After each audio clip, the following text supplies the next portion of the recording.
झारखंड मुक्ति मोर्चा और कारवां बनता गया। तमाम अवरोधों के बावजूद लगातार आगे बढ़ती रही पार्टी। नमस्कार, आजाद सिपाही विशेष में आपका स्वागत है। मैं हूं राकेश सिंह। हम अकेले ही चले थे जानिबे मंजिल, मगर लोग साथ आते गए और कारवां बनता गया।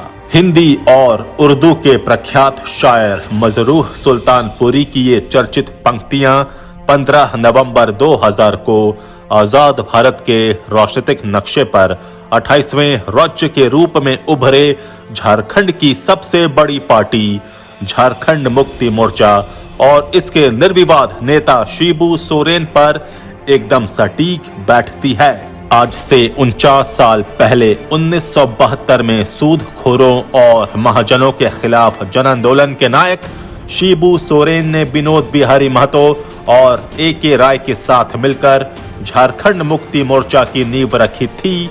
तब उनका एक ही सपना था, अलग झारखंड राज्य। अपने इस सपने को साकार करने के लिए शिबू सोरेन ने जहां अपना सब कुछ होम कर दिया, वहीं उनकी पार्टी झामुमो आज न केवल झारखंड की बल्कि पूर्वी भारत की सबसे ताकतवर क्षेत्रीय पार्टी बन चुकी है। इतना ही नहीं, झामुमो देश की इकलौती ऐसी क्षेत्रीय पार्टी है जिसने राष्ट्रीय पार्टियों का दबाव झेला, विभाजनों का इतना दंश झेला, लेकिन अपने लक्ष्य से कभी नहीं भटकी। पार्टी के 49 साल के इस सफर में शिबू सोरेन को कई बार कठिन अग्नि परीक्षाओं के दौर से गुजरना पड़ा, कई झंझावात झेलने पड़े, लेकिन हर बार वो और निखर कर सामने आए। साथ ही झारखंड मुक्ति मोर्चा को नया मुकाम दिया। दूसरे शब्दों में कहा जाए तो झामुमो शिबू सोरेन का वो सपूत है जिसकी पहचान उनके बिना पूरी नहीं हो सकती।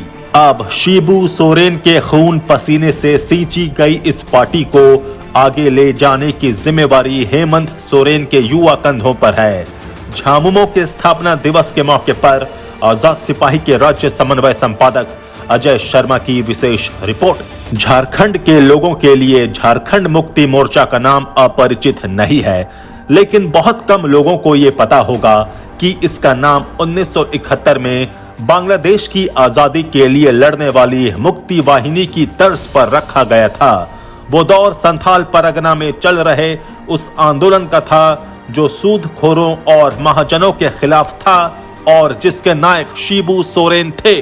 तब अलग झारखंड राज्य की मांग झारखंड पार्टी कर रही थी। शिबू सोरेन ने 1967 में बिहार प्रोग्रेसिव हुल झारखंड पार्टी बनाई, लेकिन अलग झारखंड राज्य के लिए उनका संघर्ष 2 फरवरी 1972 को उस समय शुरू हुआ जब विनोद बिहारी महतो और ए.के. राय के साथ मिलकर उन्होंने झारखंड मुक्ति मोर्चा की नींव रखी।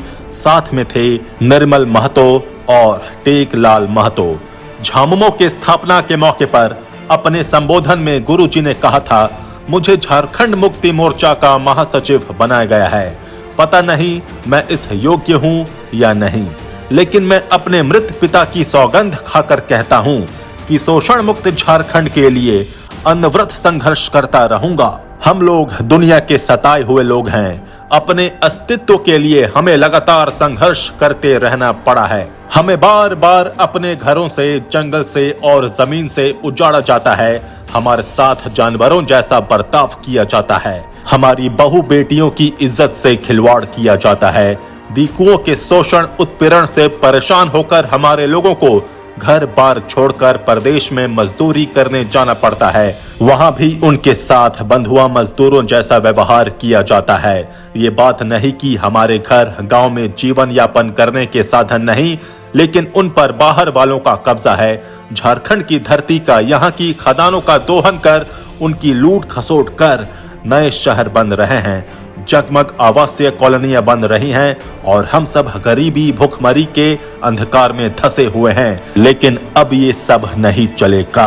हम इस अंधेर गर्दी के खिलाफ संघर्ष करेंगे। शिबू सोरेन का ये ऐतिहासिक भाषण झामुमो के उस लक्ष्य को साफ साफ परिभाषित करता है जिसमें सिर्फ और सिर्फ झारखंड और यहाँ के आदिवासियों की मुक्ति की बात है। झामुमो की स्थापना से पहले शिबू सोरेन टुंडी में रहकर जन आंदोलन का नेतृत्व कर रहे थे। इस क्रम में उन्होंने इलाके को नशा मुक्त और शिक्षित बनाने के लिए एक सामाजिक अभियान भी चलाया। राजनीतिक पारी की शुरुआत में उन्होंने खदान मजदूरों के लिए संघर्ष किया। इनमें से ज्यादातर गैर आदिवासी थे, लेकिन शिबू सोरेन को इससे कोई अंतर नहीं पड़ा। वो आज भी कहते हैं कि शोषितों पीड़ितों का एक ही वर्ग होता है और वो हमेशा इस वर्ग के साथ हैं। झामुमो जब अस्तित्व में आया तब इसे संथालों की पार्टी कहा जाता था। संथाल जनजाति झारखंड की आदिवासी जनसंख्या का सबसे बड़ा हिस्सा है और संथाल परगना को झारखंड की राजनीति का केंद्र बिंदु भी कहा जाता है। लेकिन समय के साथ इसने खुद को सभी आदिवासी जनजातियों का प्रतिनिधि बना लिया। शिबू सोरेन हमेशा झारखंड के निर्विवाद नेता रहे, इसलिए वो राष्ट्रीय पार्टियों की आंख की किरकिरी बनते रहे। कांग्रेस और भाजपा ने हमेशा झामुमो को अपने हितों को साधने के लिए इस्तेमाल किया।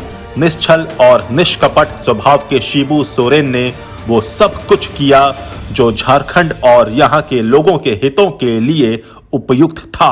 राजनीतिक दांव पेंच और राष्ट्रीय दलों की खूंट चाल के कारण अलग राज्य का उनका सपना पूरा नहीं हो रहा था। तब शिबू सोरेन ने अलग राज्य के आंदोलन को धार दी और अंततः 15 नवंबर 2000 को उनका सपना पूरा हुआ। दिशोम गुरु शिबू सोरेन का संघर्ष हमेशा प्रेरित करता है। उनकी सादगी विरल है। उनकी आंखें अब भी उतनी ही सपनीली है जितनी पहले हुआ करती थीं। बदलाव के तमाम झंझावतों और दबावों में वो आज भी कई मायनों में पहले जैसे ही हैं।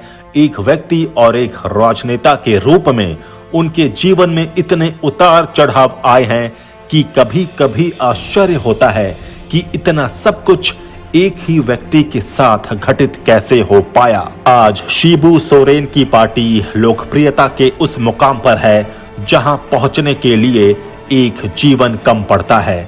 इस सपने को आगे ले जाने की चुनौती हेमंत सोरेन के युवा कंधों पर है और झारखंड की 3.25 करोड़ की आबादी के सपनों को पंख लगाने का भार भी उन पर ही है। स्थापना दिवस पर झारखंड मुक्ति मोर्चा और राज्य की जनता यही उम्मीद करती है कि शिबू सोरेन की शानदार विरासत को हेमंत सोरेन नई ऊंचाइयां देंगे। आजाद सिपाही के विशेष में अभी इतना ही। खबरों की और भी अधिक जानकारी के लिए आप पढ़ते रहिए अपना लोकप्रिय दैनिक अखबार आजाद सिपाही। आप हमारे इस YouTube चैनल को जरूर सब्सक्राइब करें। जुड़े रहिए आजाद सिपाही के साथ। धन्यवाद।